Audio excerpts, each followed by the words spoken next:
Kenapa menjadi kacau? Karena tadi nyifati Allah saja salah.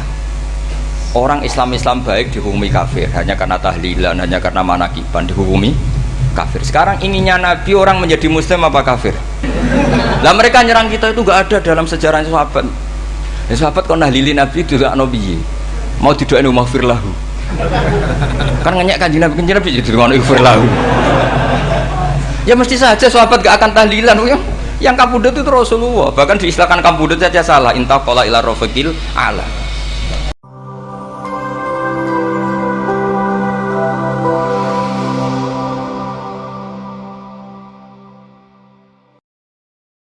Karena kata Rasulullah Shallallahu Alaihi Wasallam itu al halalu bayyinun wal haramu bayyinun. Jadi semuanya itu sudah jelas.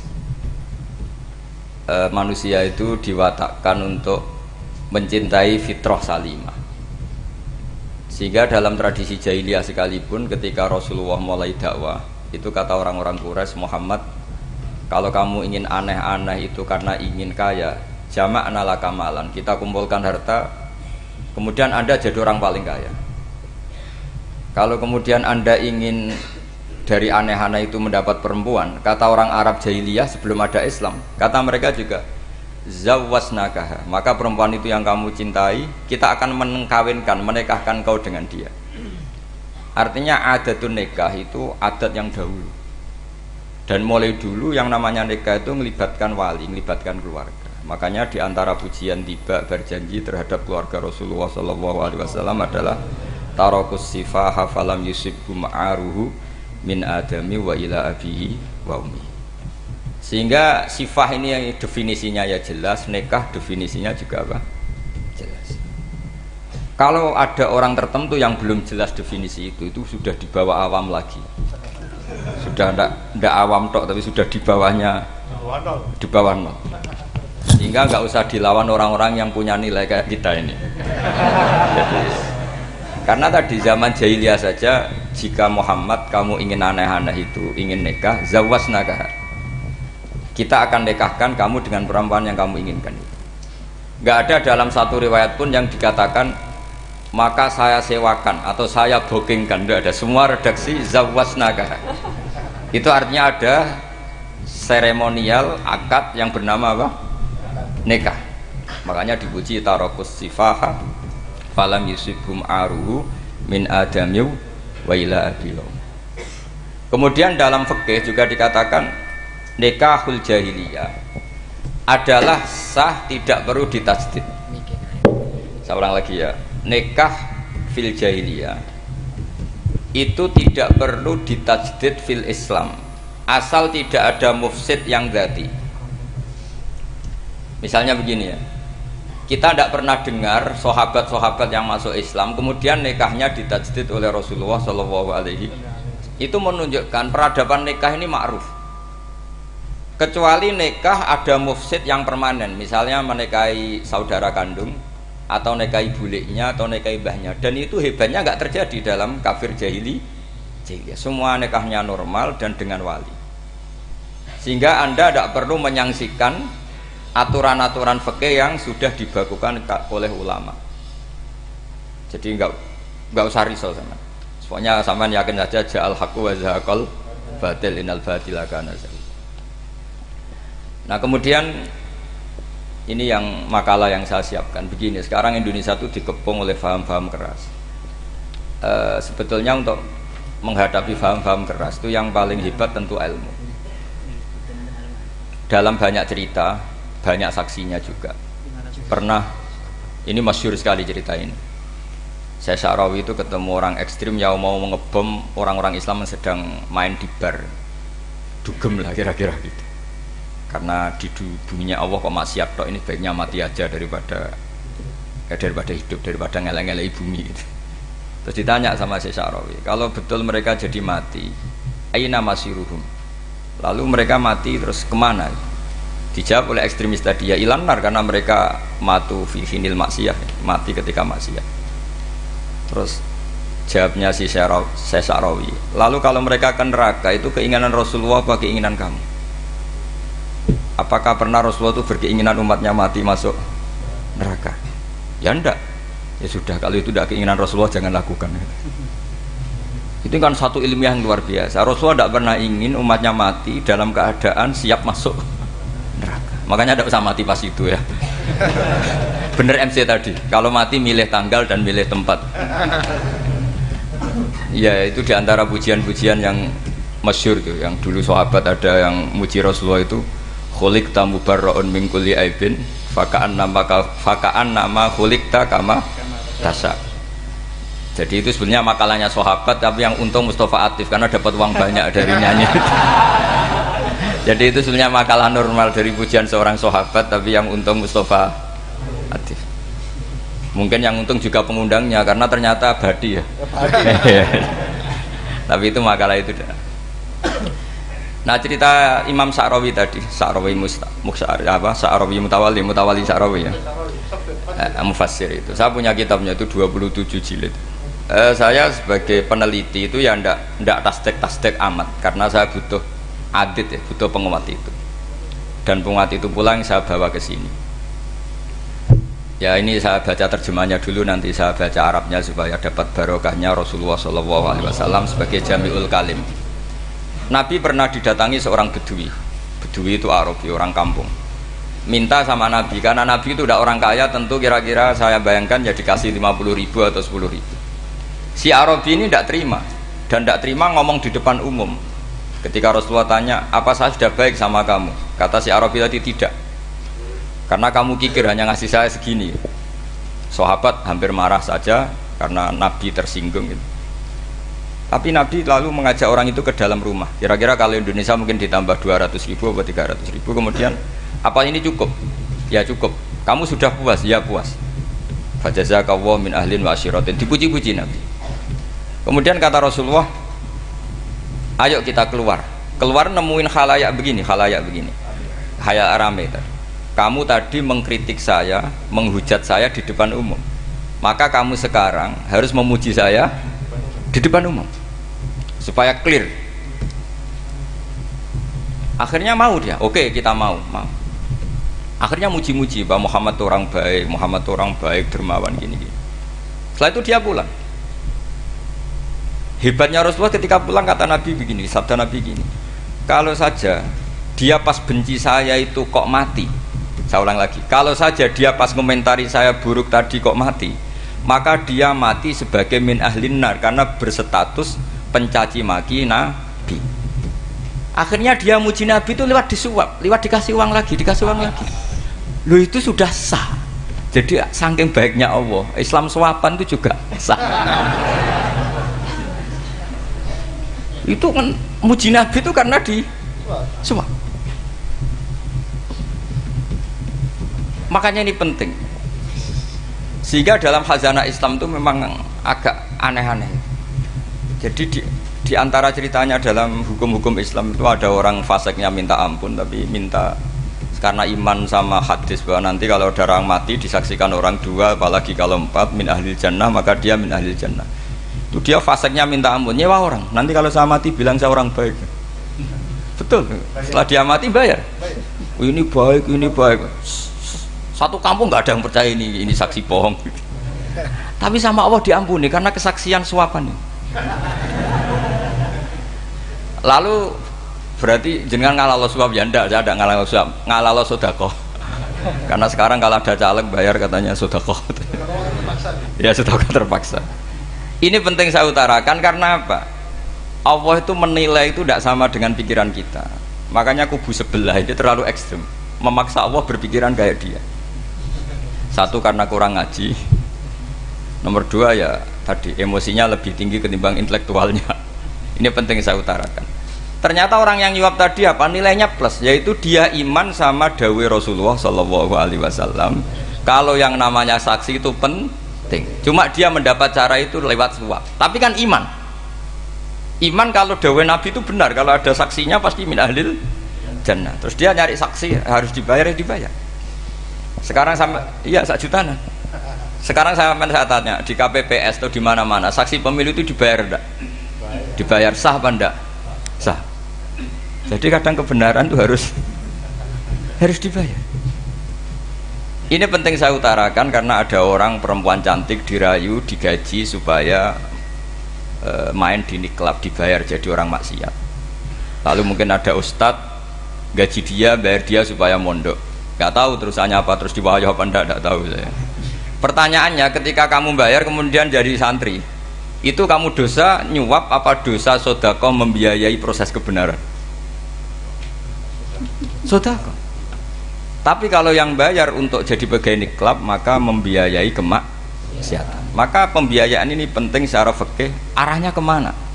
Ke hak apa ke batil? Sehingga di Fathul Mu'in diterangkan, misalnya ada orang layak jadi pemimpin dan kemudian rivalnya itu orang yang menyesatkan atau calon perusak bangsa, ya, maka calon pemimpin yang soleh itu wajib berkompetisi meskipun bibadlil mal. Karena kalau yang memimpin orang fasik, kampung ini rusak. Kalau yang memimpin orang soleh, kalau nggak bayar juga nggak jadi, maka wajib bayar. Lah yang soleh bayar ini berstatus sedekah, tapi yang batil ini berstatus suap. Kenapa demikian? Karena yang namanya riswah atau ada yang baca ruswah adalah pembayaran untuk mengehakkan barang batil dan membatilkan barang hak. Sementara pembiayaan orang soleh adalah untuk memperkuat hak. Nah orang tuh nggak tahu, yang ngajinya tidak hatam-hatam tuh taunya pokoknya ar-rosi wal murtasi benar. Tapi nggak pernah mikir lalu definisi riswah atau ruswah itu apa. Ini bukan provokasi supaya semua calon bupati gubernur nyuap, ndak, hanya nyuruh mereka sodako saja. Jadi kalau nggak jadi, tapi sodako betul ya, kalau nggak jadi ya tetap ikhlas, ngomong dari awal memang sodako. Lah soal gremeng ya bawaan manusia gitu ya. Ya nggak apa-apa, kami tetap gremeng. Ini penting saya utarakan, makanya menurut saya itu bangga dengan Pak Hamid karena sepupu mbah saya itu karena alimnya. Meskipun banyak orang mensifati beliau wali dan memang wali betul, tapi saya tetap menstatuskan beliau orang alim yang dari kelaziman alim itu beliau wali. Jangan dibalik, wali dulu baru alim. Karena dalam beliau orang Lasem dan kaidah di Lasem itu fakullu alimin waliyullah walaysa kullu waliillah aliman. Jadi kalau kaidah di daerah Jawa Tengah itu semua orang alim pasti wali, tapi kalau wali tidak mesti alim. Sehingga kalau menstatuskan alim itu keren, kalau di Jawa Tengah status alim itu keren. Dan soal keramat yang kaitannya dengan Mbah Mun itu masyhur itu dulu ketika Mbah Hamid santai-santai sama Pak Taifur sama keluarga lah. Beliau mau istirahat, kemudian yang datang Kiai Maimun, Mbah Mun zaman itu masih dipanggil Gus. Sopo pur, ada Pak Taifur di situ. Kata Pak Taifur, saya kalau manggil Pak D itu Gus Mun. Dan itu Mbah Hamid ngendikan rojulun alimun waliyullah. Itu orang lelaki yang alim yang waliyullah. Jadi beliau muji Mbah Mun juga alimun dulu, rojulun alimun wali. Ini penting saya utarakan karena kesanatan keilmuan beliau jelas dari beberapa keluarga di Lasem. Karena di daerah Fakhriyah itu yang tempat lahirnya Pak Hamid juga lahirnya mbah saya. Itu mbah-mbahnya sudah orang alim, termasuk Kiai Sidik Jember itu juga lahirnya di kawasan pondoknya Pak Hamid Fakhriyah. Kemudian Kiai Sidik punya anak yang namanya Ahmad Sidik yang jadi Rois Am, yang sekarang ada Gus Wirjon, macam-macam itu semuanya juga keluarga Lasem. Nah saya cerita keluarga ini penting bukan karena tafakhur atau tabai, bukan, karena Allah itu membuat satu tradisi besar memang lewat dzurriyyah. Sehingga Allah ngendikan misalnya ulaikal ladzina an'ama Allahu 'alaihim minan nabiyyin min dzurriyyati Adam wa mimman hamalna ma'anuh wa min dzurriyyati Ibrahim wa Israila wa mimman hadaina wastabaina. Karena tanpa dzurriyyah itu enggak ada tradisi, enggak ada kultur. Misalnya saya menjadi hafal Quran, dulu bapak saya itu tiap zaman Pak Hamid masih sugeng, yang semaan di sini itu pasti bapak saya, namanya Kiai Haji Nur Salim. Kadang diajak baca Quran di kamarnya Kiai Hamid. Karena kalau bapak saya itu mantu ponaan sama Pak Hamid. Itu dulu bapak saya memotivasi saya supaya hafal Quran itu gini, kowe kudu hafal Quran. Nak kowe rapal Quran, iku kepaten obor. Kok anak merapal luwe duwe alasan. Jadi kalau ada Gus tidak alim itu mesti salah bapaknya. Karena kalau bapaknya bisa baca Wahab, anaknya mau baca primbon tuh malu. Tapi kalau bapaknya sudah bacanya WA, anaknya jadi primbon. Era cucu sudah dukun. Era cucu sudah kayak Dimas Kanjeng, nanti itu pasti. Karena nggak ada rasa malunya. Tapi kalau bapaknya alim, baca Wahab misalnya, juga qanaah, anaknya juga itu figurnya. Terus cucunya juga gitu figurnya, makanya disebut dzurriyyatam ba'duha min ba'd. Ini penting. Dulu Mbah Mun itu sering ngijazahi saya, itu persis ijazahnya bapak, ijazahnya Mbah Hamid. Kalau punya amplop itu ya dibeda-bedakan, ini amplop dari tamu, ini dari pejabat, ini dari orang fakir. Sehingga penggunaannya juga sesuai itu, tidak serampangan. Karena dianggap amanat, kalau kita salah tasarruf maka menjadi hisab. Kalau sekarang enggak, salah dikumpulkan. Orang desa salam template wadol pitik kuru, wedhus kuru. Ambek guse tuku HP seri terbaru itu kan kasihan ya. Padahal sing salam template itu ibunya kerja di Malaysia. Mungkin gelantungan ngecat tembok di Malaysia. Hasil salam template dienggo Gus tuku HP terbaru itu kan enggak imbang. Nah dienggo tuku tasbih kan sumbut. Ini bukan nyindir tapi ngamuk. Jadi ini penting karena semuanya itu ada hisabnya. Walatus alunna yauma idzin anin naim. Karena tradisi ini harus kita teruskan ala qadril istitha'ah. Karena itu nanti yang mengawal ilmu. Kemudian termasuk tradisi mengakui santri goblok, ini penting. Itu enggak ada santri sebarokah santri goblok. Makanya dulu Mbah Mun, Mbah Hamid, Kiai Alim itu kalau sama santri goblok ya tidak benci. Enggak kayak sekarang semua orang bikin sekolah unggulan. Sekolah unggulan itu kritik saya hanya memproduksi orang-orang yang nantinya mendapat. Kalau kamu punya santri hafal Quran, nanti hadiahnya umroh. Langlanya umroh, santri pinter hadiahnya beasiswa. Tapi hubungannya sama negara itu mendapat. Sementara santri yang goblok hidup di pedalaman Kalimantan karena di sana belum ada masjid, bikin masjid dia. Sebagian hartanya dipakai masjid, sebagian hartanya dipakai bangun masjid. Ini yang goblok pendiri masjid, yang pinter pengajian di masjid dibisaroi uang kas masjid. Artinya gini, ya kalau halalnya halal, tapi kita mbok yoroh hikmahnya orang-orang goblok gitu. Supaya kita tetap ngaji Rabbana ma khalaqta hadza batila. Semua ini ada gunanya. Subhanaka ma khalaqta. Jadi semua ini ada gunanya. Maka bagi santri-santri yang goblok, tolong nanti saya di-Fatihai karena saya ini pembela Anda. Lo yang ngomong biar saya karena saya terkenal santri pinter. Kalau yang ngomong sampean goblok kan nggak ada yang percaya. Oh, padune padha gobloke kan gitu. Yang ngomong harus saya. Saya itu niru Rasulullah Shallallahu Alaihi Wasallam. Nabi itu kalau ada santri serabakat pinter itu diwaris sak surat usung nang mulai pinter. Banyak itu. Balighu anni walau ayah, ada sahabat ngaji hanya diajari idza zulzilatil ardu, sudah kamu pulang, sudah pinter. Karena betul. Sekarang coba diangen-angen, ada santri alim alamah, mungkin bakasnya furu'iyah, gimana hukumnya Jumatan jumlahnya itu 40 kurang atau 40 pas imam. Kemudian ada yang batal satu, hukumnya gimana? Dia mikir furu'iyah. Sementara yang goblok, dia di desa tertinggal gak ada masjid. Piye caranya dia masjid? Ini bikin aslul ibadah, yang sini sudah khilaf tentang yang gak penting. Jadi orang goblok kadang lebih keren. Akhirnya apa? Duriannya yang goblok nanti jadi orang alim alama ngekholi wong goblok karena pendirinya biasanya orang pati pinter. Itulah Allah Subhanahu wa taala. Ada bikin sesuatu itu sia-sia. Nah, saya ini korban ilmu itu. Akhirnya santri saya banyak yang enggak jelas. Ya, tapi ya saya terima saja. Saya santri itu macam-macam. Ada yang profesor, ada yang doktor, ada yang goblok, ada yang baru tobat kemarin. Ada yang Cina lagi seneng ahli sunnah wal jamaah, macam-macam. Semuanya ngaji sama saya. Karena saya tetap berkeyakinan Rabbana ma khalaqta hadza batila. Ini penting saya utarakan karena khazanah kita ini jangan digerus oleh orang yang tidak bertanggung jawab. Pernah ada di hadis Muslim, ini cerita di Sahih Muslim. Ada seseorang sedang sujud kemudian diinjek oleh orang fasik. Saya ulang lagi, diinjek. Rokobahnya, yang diinjek itu rokobahnya. Lehernya itu diinjek sama orang fasik. Kemudian si yang sujud tadi bersumpah wallahi la yaghfiru wallahu lak. Demi Allah, Allah tidak akan mengampuni kamu.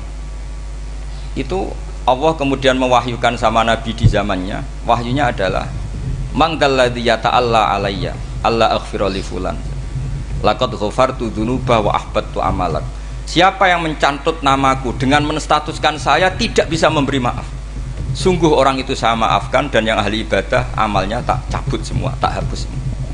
Karena Allah tuh nggak boleh distatuskan sesuai keinginan kita.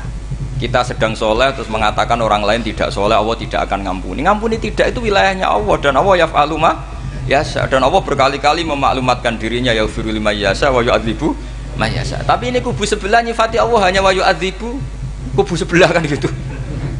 Tidak pernah kalau Allah disifati yaghfir. Bagaimana Allah gak tersinggung? Allah selalu distatuskan yu'adzib. Itu kira-kira kalau Allah kan gini, saya ini bisa u'adzib, bisa aghfir, kenapa status saya tinggal yu'adzib? Ini ngaji di mana? Khatam enggak gitu kan gitu. Makanya resikonya ahli sunnah itu masyhur tuh Pak Hamid Pasuruan, tamu macam-macam diterima. Ketika orang benci Golkar itu ada tamu dari Golkar juga diterima. Ketika orang nggak mau diberi hadiah oleh orang Golkar, Pak Hamid ya diterima. Bilang ke bapak, mengaku lomo wae nur, duit engko ana gunane dhewe. Sing marai rawan hisab itu kan kamu dapat uang nggak jelas kemudian kamu pakai pribadi. Kalau orang-orang soleh kan nggak pernah dipakai, kan aman saja. Loh, dihisab apanya? Wong hanya pralon. Kalau istilahnya Mbah Hamid itu pralon. Datang diberikan orang lagi, datang diberikan. Kalau kena kamu kan hisab. Terus kamu nyate makan wareg glegeken. Wah itu uangnya nggak jelas dipakai nyate glegeken, ya mesti hisab. Kalau nggak jelas ya disedekahkan. Kalau ingin bebas apa? Bisa. Tapi kalau sering sedekah biasanya nggak bebas dari miskin. Tapi kalau kamu wali kan tetap kayak Pak Hamid itu masyhur bisa kok. Tapi kan nggak jadi miskin. Kamu nggak terkenal sakok tapi miskin. Ini nggak wali.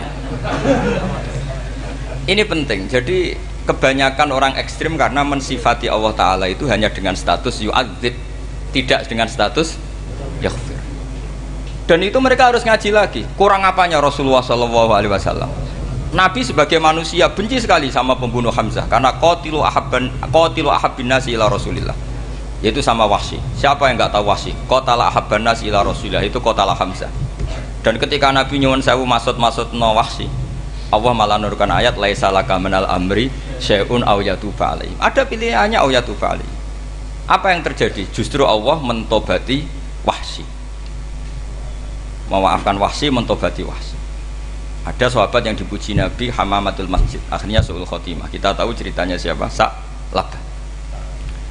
Makanya kata Mbah Mun sering cerita ke saya, banyak orang darani saya itu tidak jelas, kata Mbah Mun, karena saya sama siapa saja baik, sehingga banyak yang nuduh saya itu tidak jelas.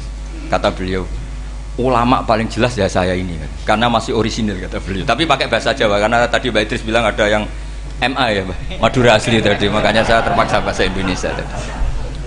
Kata Mbah Mun, ulama paling jelas ya saya, karena saya menyikapi siapa saja baik, karena di hati saya hanya membaca laisa laka minal amri syai'un aw yatuba alaihim aw yu'adziba.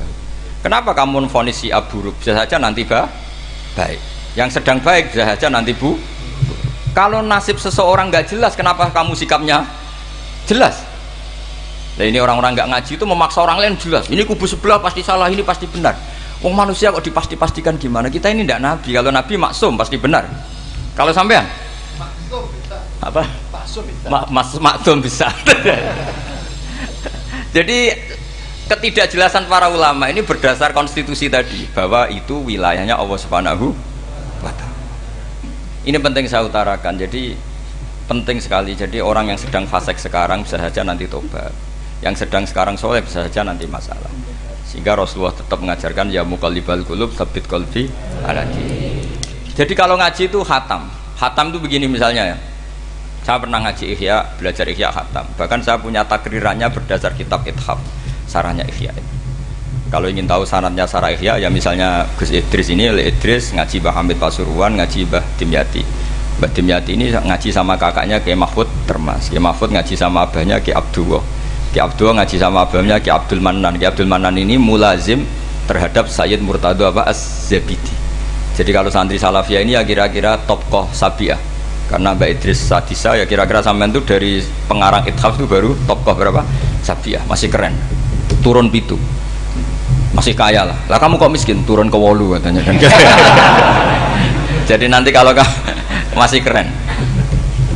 Itu sampean ngaji kitab kalau khatam, saya ulang lagi kalau khatam. Itu memang ada bab-bab di mana ulama itu harus tegas, harus tafrik bainal haqqi wa bainal batil. Oke, itu bagus. Mana yang hak, mana yang batil kita bedakan. Di bab itu bagus. Tapi kalau nanti kamu ngaji bab tawadhu, lihat di Bidayatul Hidayah atau di semua kitab tasawuf bab tawadhu itu, kalau melihat kamu orang kafir, kamu melihat orang apa? Kafir. Ini aso ma'akufri, ini maksiat wajar dia kafir. Saya ini muslim kok maksiat. Fadam bi akbah, maka dosa saya lebih buruk. Melihat orang tua, mesti hada aksaru ibadatan, ini lebih tua, mesti ibadahnya lebih banyak. Nanti kalau melihat anak kecil, hada azharu minni sinnan, pasti maksiatnya banyak saya. Jika terus evaluasi gitu, sehingga nggak pernah takabur. Misalnya di sini, saya ini kan gayanya keren, duduk di atas sampai di bawah. Gayanya tok, hakikatnya sampai lebih sombong karena memerintahkan saya. Jadi panitianya itu, makanya saya merasa tawadhu saja meskipun berdiri, karena hakikat saya ini makmur, diperintah. Panitia ini, penyelenggara ini amir, pemerintah. Kira-kira sombong mana? Itu sekali saya tidak memaafkan, finnar itu.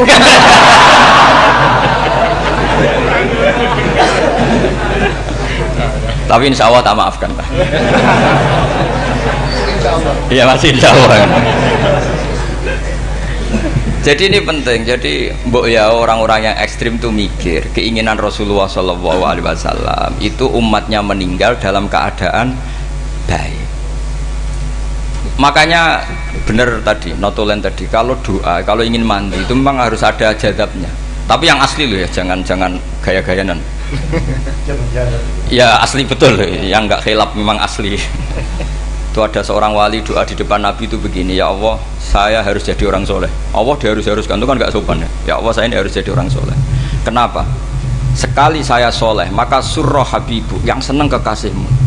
Sekali saya fasik maka yang senang musuhmu, yaitu iblis. Tinggal jenengan milih mana, nyenangkan kekasihmu apa nyenangkan musuhmu.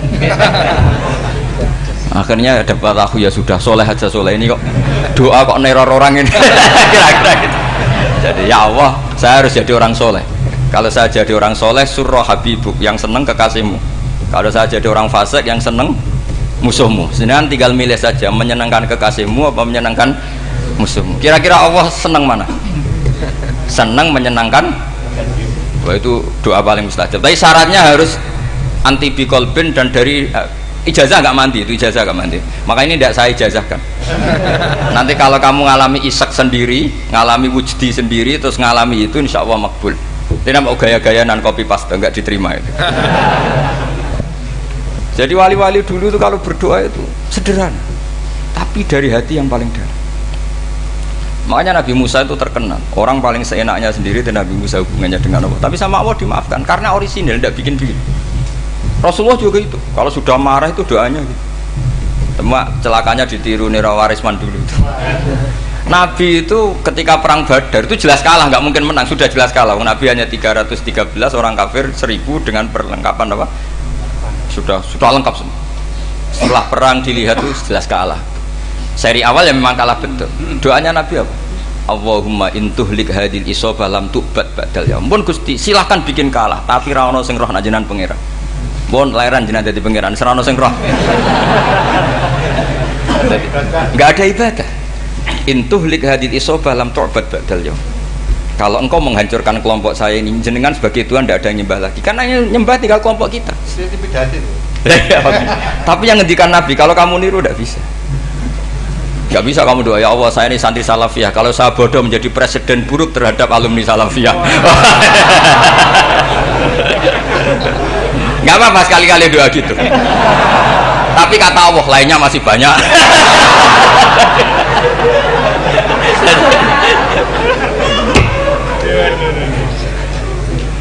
Tapi itu syaratnya tadi harus ada al-wujdi wasima. Jadi makanya Imam Ghazali punya kitab al-wujdi wasima. Karena ada masrob, ada syarab. Jadi wali ngikuti para nabi itu ada masrob, ada syarab. Sehingga perasaannya itu beda. Saya punya sekian contoh. Makanya tadi saya bilang di sini yang cerita nanti tak baca Arabnya ya tabarruk dengan jamil apa kalim. Jadi Nabi menyontohkan gini ya. Hubungannya Nabi dengan umatnya itu kata Rasulullah ibarat orang punya unta atau sapi yang susah, yang sarodat itu berat. Kalau bahasa sini apa beda? Yang larat ya Pak? Melayu. Terus orang-orang lain ingin membantu, kubu sebelah ingin bantu, tapi ketika mereka ingin bantu malah unta ini tambah lari karena asing. semua selain pemiliknya ini kan bagi unta itu asing. Jadi mau dibantu ditangkap tambah lari karena ini orang asing semua. Ngajinya agak jelas, asalnya agak jelas, tapi mau ikut umat Islam ini asing semua. Akhirnya kata Nabi yang punya unta itu tadi datang, kemudian ngambil rumput, terus unta itu dipanggil, kemudian unta itu ngikuti. Kata Nabi, ibarat saya seperti itu. Kalau saya yang memimpin Islam, saya yang merawat umat saya, maka umat akan mudallalah, akan nurut. Tapi kalau yang rumat kalian, malah Islam menjadi kacau. Kenapa menjadi kacau? Karena tadi nyifati Allah saja salah. Orang Islam baik dihukumi kafir hanya karena tahlilan, hanya karena manakiban dihukumi kafir. Sekarang inginnya Nabi orang menjadi muslim apa kafir? Inginnya Nabi orang menjadi muslim apa kafir? Muslim.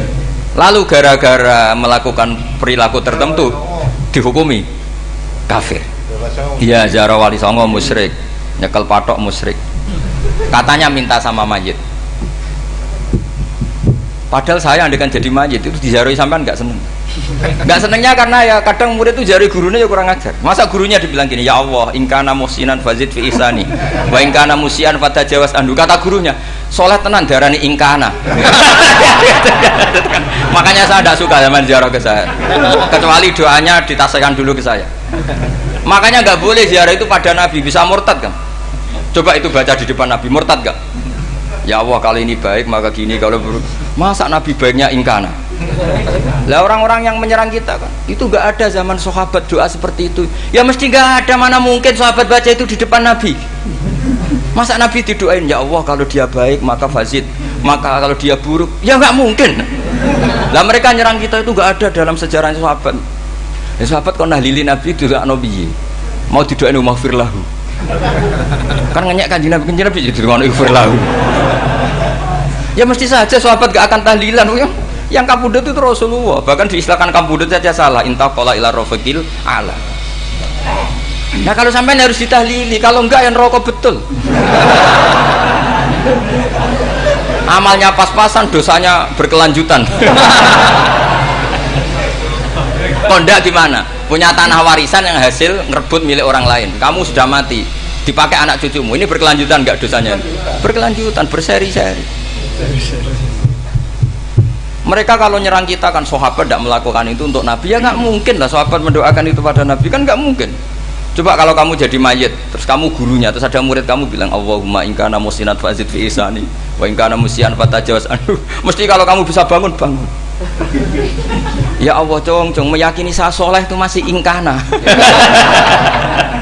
Kalau guru saya soleh maka, kalau guru saya buruk maka, itu kan taklek namanya, apa? Itu kan kurang ajar. Loh, saya tidak pernah doa gitu di depan Muhammad Pasuruan, tidak pernah. Saya kalau doakan bangun ya tidak pernah gitu. Allahumma ali darajati fil jannah gitu. Saya nggak pernah, ingkana nggak pernah. Karena andekan itu saya juga sama mangkol. Cuma kalau ada orang doa di bangun gitu ya karena orang lain ya tak biarin. Tapi saya tidak bilang amin, ya biarin aja sudah. Tapi kalau santri sarang nggak usah lah doa ya apa? Ingkana. Masa meyakini solehnya gurunya kok nunggu apa? Ini bukan ijazah, ini marah ini, jadi pelurusan ini. Saya ulang lagi, ngaji itu harus khatam. Pentingnya khatam tadi, kalau di bab tafriq bainal haqqi wa bainal batin, seakan-akan kubu sebelah ini benar karena tegas. Tapi kitab itu tidak hanya bab itu, juga ada bab tawadhu. Di bab tawadhu itu, misalnya kita melihat orang kafir, ini wajar maksiat kan dia kafir. Masa saya mukmin maksiat? Dan ini kafir bisa saja nanti husnul khotimah, saya muslim bisa saja su'ul khotimah. Jika tetap tawadhu, melihat yang lebih sepuh ini aksaru ibadatan minni, melihat yang kecil asghar berarti aqallu maksiatan minni, sehingga melihatnya itu tawadhu. Jadi kalau di bab tawadhu semuanya orang itu mungkin. Nah di sini Rasulullah SAW mengajarkan, ketika malaikat Jabal bilang, Muhammad, orang yang mendustakan kamu saya tungkepi gunung biar mati semua. Kata Rasulullah, saya berharap keluar dari tubuh mereka min aslabihim, dari keturunan mereka orang-orang sing mukmin. Sudah karuan kafir saja Nabi tidak berhenti berharap, jangan-jangan nanti keturunannya mukmin. Dan itu betul. Kita tahu Abu Lahab punya anak Darroh itu mukminah, Abu Jahal punya anak Ikrimah juga mukmin. Dulu Walid bin Mughirah musuh besarnya Rasulullah punya anak Khalid bin Walid. Sekarang orang-orang yang abangan gak hafal Quran, kadang anaknya hafal Quran. lewat program PTPQ, TPA. Kadang ngapal Quran malah anaknya ndak hafal. Makanya kalau pas wisuda sampai bingung. Gurunya itu sampai nangis. Kenapa nangis? Ini anaknya orang nggak hafal Quran tapi sudah hafal. Saya gurunya ndak hafal kata. Lah kenapa bisa jadi hafid? Karena guru sewaan kata. Itu banyak sekali. Ini penting saya utarakan supaya ekstremitas itu berkurang.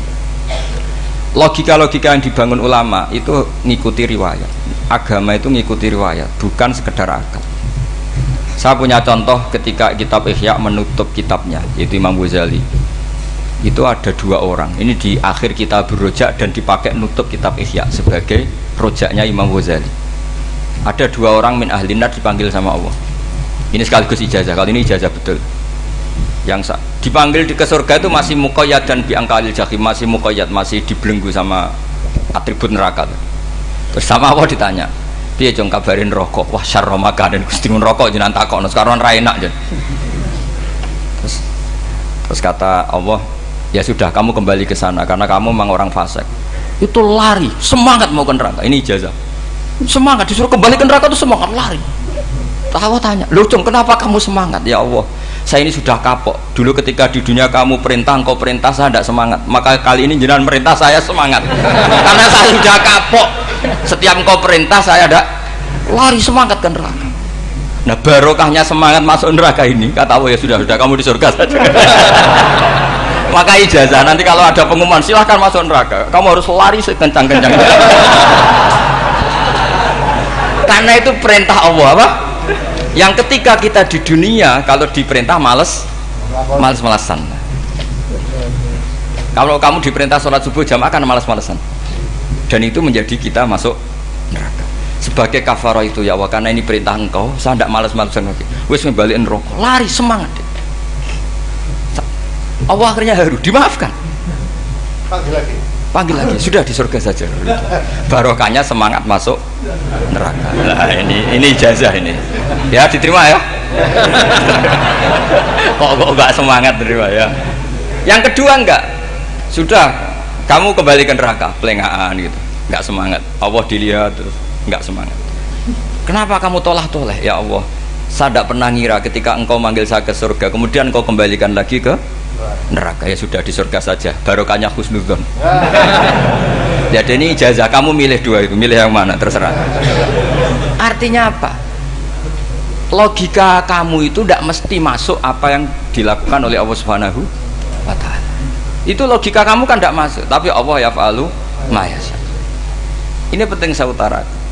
Nah tapi orang-orang ekstrim itu maunya nyifati Allah dengan status yu'adzim, yantakim, Jabbar, Qahar. Sifatnya Allah Ta'ala itu 99. Kenapa apal kamu hanya satu?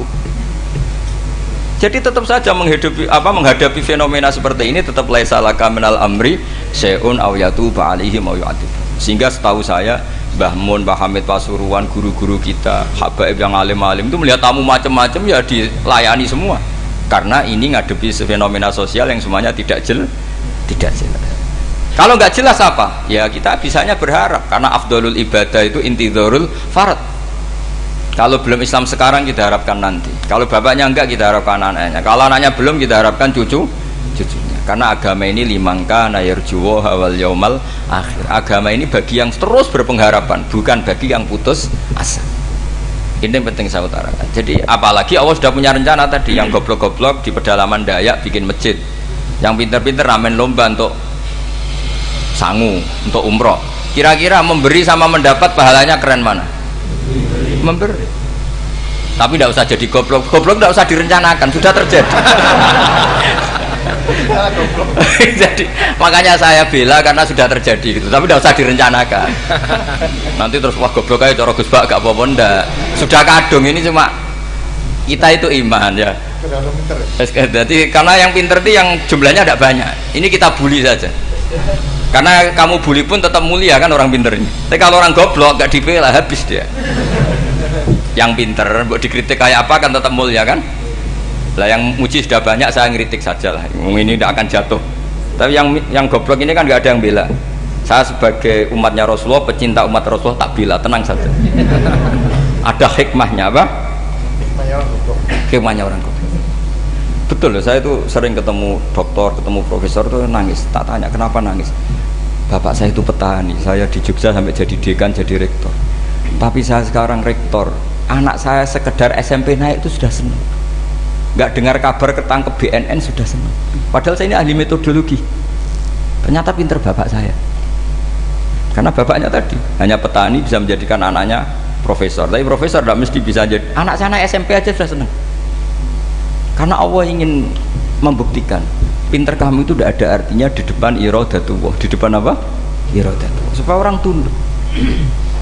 Lu coba yang jadi ulama tabi'in itu rata-rata abnaul mawali. Anaknya budak yang dimerdekakan. Karena Allah seperti itu. Ada yang tokoh yang tadi zuriyatam ba'duha min ba'd, itu harus kita jaga. Saya termasuk orang yang ditakdir punya mbah-mbah alim, itu juga harus dijaga. Yang enggak alim peluangnya masih banyak. Banyak sebanyak-banyaknya. Asal tadi lewat jalur sregep, dan kalau bodoh ngaji saya nanti tak ajari robbana ma khalaqta hadza napa tadi. Karena ayatnya gitu, min dzurriyyati Adam wa mimman hamalna ma'anu wa min dzurriyyati Ibrahim wa Israil. Terus terakhir ditutup wa mimman hadaina wajtabaina. Itu umum, tidak jalur nasab, siapa saja yang hadaina wajtabaina. Ini penting saya utarakan, jadi ini sebagai penutup tak baca teks Arabnya supaya kita dapat barokah jami'ul kalim. Karena sebarokah-barokahnya bahasa Jawa atau bahasa Indonesia masih barokah bahasa Arab. Cuma kalau tidak saya terjemah dulu, nanti saya baca ini kamu amin amin dikira doa aja sih.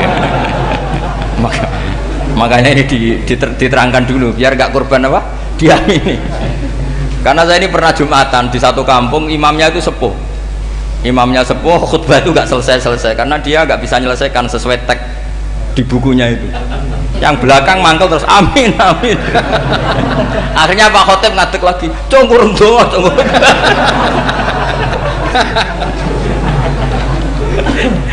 Ya, ini masih teks Arab, tapi yang belakang sudah apa? Amin amin.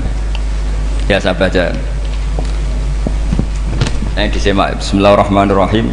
Waruwiya anak Arabian ja'ahu yatlubu min husay'an fa'atahu. Sumaqala ahsantu ilaika. Dikasih sesuatu ya tadi saya contohkan, misalnya dikasih hanya 10.000. Qala al-Arabiyyu la wala ajmalta, kamu ya belum berbuat baik. Faghadibal muslimun wa qamu ilaihi. Orang-orang Islam marah besar karena Nabi dikomentari la ajmalta, kamu tidak orang baik. Fa asyara ilaihim an kuffu, kata Nabi jangan kamu pukulin. Kalau di Madura sudah tuntas tuh kena celurit itu kalau. Sumakoma, kalau di MA tadi ya, di Madura asli tadi ya. Sudah tuntas. Sumakoma wa dakhala manzilahu.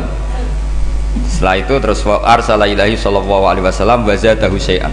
Kemudian Nabi menyuruh dia, ayo masuk rumah terus ditambahi. Faqala ahsantu ilaika qala na'am fajazakallahu min ahlin wa asyiratin khairan. Setelah ditambah banyak sama Nabi, saya sudah baik sama kamu. Wah baik kalau sekarang baik. Itu mengatakan baik karena ditambah uang loh. Bukan karena dari nuraninya, karena ditambah uang, ditambah duit. Amplopane ditambahin. Faqala lahu nabiyyu sallallahu alaihi wasallam innaka qulta ma qulta wa fi nafsi ashabi min dzalika syai'un. Fa in ahbabta faqul baina aydihim ma qultu baik. Ma qulta baina yadayya hatta yadhaba ma fi sadrihim alaika. Kamu tadi ngomong dan menjadikan sahabat saya tersinggung. Coba sekarang klarifikasi supaya mereka clear apa? Itu menunjukkan klarifikasi itu termasuk wataknya Rasulullah Shallallahu Alaihi Wasallam. Tadi kamu menyinggung saya di depan umum, maka sekarang kamu muji saya juga harus di depan umum supaya clear, supaya mereka tidak punya perasaan macam-macam. Sudah akhirnya qala na'am falamma kana al-ghadu awil asyu ja'a faqala sallallahu alaihi wasallam inna hadzal arabiyya qala ma qala fazidnahu fazama'nahu radiya kadzalik qala na'am fajazakallahu min ahlin wa asyiratin khairan. Terus faqala Nabi sallallahu alaihi wasallam, ini penting ya bagi semua dai, bagi semua ustad, masali wa masalu hada masalu rajulin lahu naqatun syaradat alaihi fattaba'an nas wa tafa'at ba'ahan nasu falam yaziduha illa nufuran fanadahum sahibuha khallu baini wa baina naqati fa inni arfaku biha minkum. Jadi namanya unta, sapi atau kuda itu lebih terbiasa sama pemiliknya sama orang lain. Sama pemiliknya. Kalau orang lain ikut mantu ketika berat malah tambahlah lari. Sama kiai sama umat itu, kalau kiai kan punya syafaqah sama umat, maka inginnya umatnya dimaafkan. Tapi kalau kubu sebelah inginnya mengkafirkan, mendosakan, membid'ahkan, itu bisa diharap nggak umat mau kembali, malah lari. Makanya saya pernah ngalami ini serius. Ada orang tukang ngafir-ngafir wong NU gitu.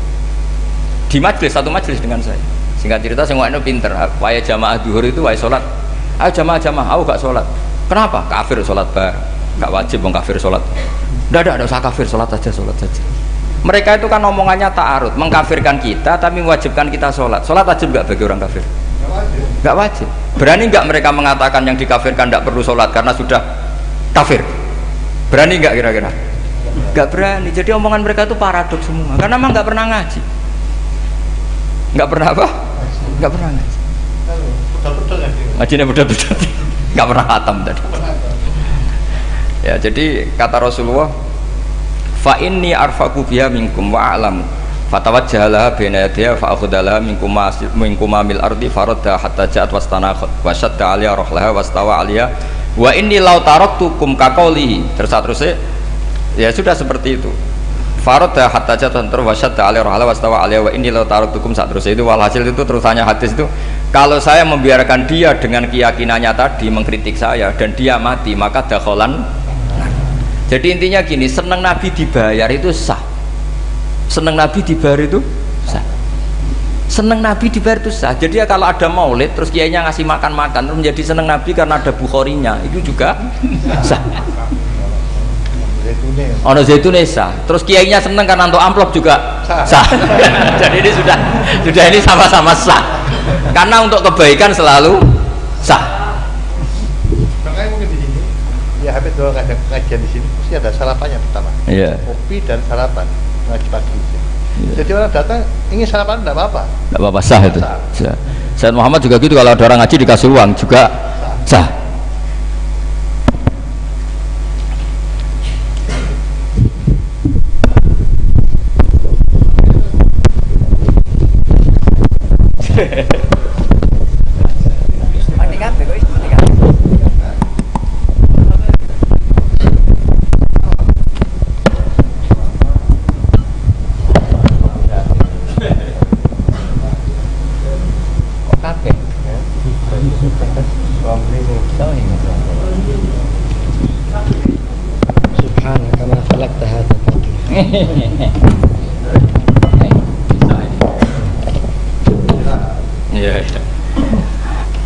Ya, jadi ini jelas ya, jadi riwayat ini jelas. Kemudian riwayat yang ada di kitab Bukhari ketika Rasulullah didustakan, dibully, ini wa ana mahmum ala wajhi falam astafiq illa wa ana biqarni sa'alib, yang di bawah garis itu ada yang di Bukhari. Farafatu rosi faidan ana bisahabatin qad adallatni fanadhartu faidan fiha jibrilu fanadani faqal inna wa qad sami'a qala qaumika laka wa maraddu 'alaika wa qad basa ilaika malakal jibal litamurahu bima syi'ta fihim fanadani malakul jibal fasallama 'alaihi tsumma qala ya Muhammad faqala dzalik bima syi'ta in syi'ta an udbika alim al-akhsaban faqala Nabi sallallahu alaihi wasallam bal arju ayyukhrijawahu min aslabihim ma ya'budu wa wahdah la yusyriku bihi syai'an. Jadi Nabi menghadapi yang sedang kafir saja enggak putus asa, bisa saja mereka nanti melahirkan anak-anak yang Islam. Jadi kalau ada kiai menghina orang kafir itu jangan melihat kiai kok pancanan wong kafir, yang benar itu kiai yang penuh harapan sehingga sama orang kafir saja berharap. Tapi sekarang enggak, kiai pancanan wong kafir, kiai kok pancanan wong fasik. Logikanya dibalik, kiai nelateni wong kafir nak menawa anak turune masuk Islam, kiai nelateni wong fasik anak menawa dadi soleh. Logikanya harus seperti itu.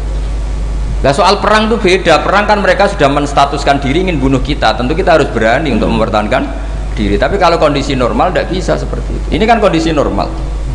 Itu Rasulullah ya nggak boleh, karena tadi bahkan kalau saya pernah ngaji ini di Sidogiri, pernah cerita Rasulullah jejer Nabi Nuh. Ada seorang wali, pasnya Abu Hasan Asyadili. Siapa Abu Hasan apa? Asyadili. Mimpi ketemu Rasulullah jejer Nabi Nuh. Kemudian Nabi Nuh itu digojlok sama Rasulullah. Kamu pernah maksudkan kaum kamu, bisa saja fi aslabihim atau fi zuhurihim ada nasamatan sing tu'minu billah. Sekarang misalnya begini ya, ini orang kafir. Di sini itu ada gen yang ribuan ila yaumil qiyamah. Bisa saja gen-gen yang sekarang masih di zuhurihim, karena kalau apa gen di lelaki diistilahkan fi zuhurihim, ini saja nasamatan tu'min. Nasama yang nanti mukmin. Kalau dia mati kan berarti kamu membunuh calon orang mukmin berikut. Jadi, tapi ya sama. Tapi kalau kamu bilang dibiarkan, bisa saja ini ada nasamah sing calon kafir, berarti kamu membiarkan kekafiran. Nah di sini hebatnya Allah. Allah bikin Nabi Nuh mewakili istihad potensi kekafiran berlanjut, sehingga beliau bilang wala yalidu illa fajiran kafaro. Paham ya kan? Rabbila tadzar alal ardi minal kafirina dayara innaka intadzarhum yudillu ibadaka wala yalidu illa fajiran kafaro. Logika itu terwakili oleh Nabi Nuh. Logika bisa saja ini ada nasamatan untuk minubillah, itu terwakili oleh Rasulullah. Bal arju ayyukhrijawahu min aslabihim may ya'buduwaha wa la yusyriku bihi syai'an. Kayak apa untungnya kita jadi umat Rasulullah sallallahu alaihi wasallam? Masalahnya nabimu gak Nabi Nuh, Nabi Muhammad. Jadi kira-kira istiadat kamu ikut Nabi siapa? Kalau main hantam ya ikut Nabi Nuh. Kalau main rojak berharap Nabi Muhammad. Ya sudah, sampean ikut mana tuh? Nabi Muhammad. Ini penting saya utarakan supaya apa-apa itu terukur lewat ilmu. Ya pokoknya istilah kayak Wali Songo yang tercerminkan sampai ke kita kayak Pak Hamid, karena Pak Hamid ini sanadnya secara gen sampai Sunan Bonang, di silsilah itu sampai Sunan Bonang. Saya punya catatan nasabnya Mbah Hamid Pasuruan sampai Sunan Bonang, ditulis Mbah Khim itu ya, pas 40 harinya Mbah Hamid itu silsilah itu. Saya kira demikian, saya mohon maaf atas semua kesalahan. Wah, baru mulai. Ya Santi Putri itu nggak usah mikir besar berat-berat, yang penting nurut suami, itu kata para suami. Tapi kalau suaminya nggak layak diikuti ya diberontak saja gitu. Karena nggak ada sesuatu yang luar biasa kayak perempuan. Itu kata Sayyidina Umar, pernah dia mau jalan itu, dicegat sama Khawlah itu bintu Salabah. Itu sampai 3 jam, padahal Umar sudah Amiril Mukminin. Sudah siapa? Amiril Mukminin. Tapi ketika ditanya, kenapa engkau berhenti karena orang tua ini? Kamu tahu orang tua ini siapa? Ini ketika protes itu didengar langit sabtuju, yaitu yang di ayat qad sami'a Allahu qaulal lati tujadiluka fi zawjiha wa tashtaki ila Allah. Jadi sing protes wong wedok ora trimo bojone, Kanjeng Nabi diprotes. Ya singkat cerita, Khawlah itu cantik. Memang contohnya harus cantik. Kalau jelek nggak bisa. Khawlah itu cantik sekali. Walhasil dia mungkin khed atau apa, lama mungkin khed. Terus suaminya datang. Aus bin Somit ini datang. Melihat istrinya pas sujud. Di semua teks riwayat fa'ajabatu ajizatuha. Makanya gambarannya harus cantik. Enggak usah diterjemah ya, fa'ajabatu ajizatuha. Singkat cerita, Aus itu minta dilayani saat itu juga. Si Khawlah nggak mau karena sedang ibadah. Mbok sik Mas kok dalu. Enggak, kok sekarang. Saking mangkelnya karena agak kesampaian. Ya orang lanang kan gitu, mesti kotor kalau nggak kesampaian. Terus Zuhara minha, dia melakukan dihar. Anti aliyah ka dhuhri ummi. Dulu dihar dalam hukum jahiliyah adalah tolak. Setelah ditihar, Aus getonnya bukan main karena Khawlah ini cantik. Makanya contohnya ada cantik, karena kalau nggak cantik nggak getun gitu. Terus kalau nggak cantik juga suaminya tidak kesusu gitu. Sudah tahu semua pokoknya gitu punya ada. Singkat cerita akhirnya suaminya datang ke Rasulullah. Ya Rasulullah, saya ini sangat mencintai istri saya, tapi tadi saya keterucut dihar dia. Lalu solusinya gimana? Ini karena tambahnya khas perempuan, kata Mbak Idris, ya sudah tak turut, ini khas perempuan. Kemenangan partai apa? Perempuan. Tapi tidak PSI, ini kemenangan partai perempuan. Kata Rasulullah, sementara hukumnya begitu. Kalau dihar itu biman zilatit tolak. Ya sudah, kamu nggak bisa kumpul lagi sama dia. Istrinya dikasih tahu, protes. Apa? Hukum apa-apaan itu? Diparani Rasulullah. Ini hukum tidak benar ya Rasulullah. Ya tapi setahu saya hingga detik ini saya sebagai Nabi hukumnya baru begitu. Nggak benar. Dibuantah terus sama Nabi diancam gini, kalau engkau tidak bisa memutuskan tak laporkan Allah.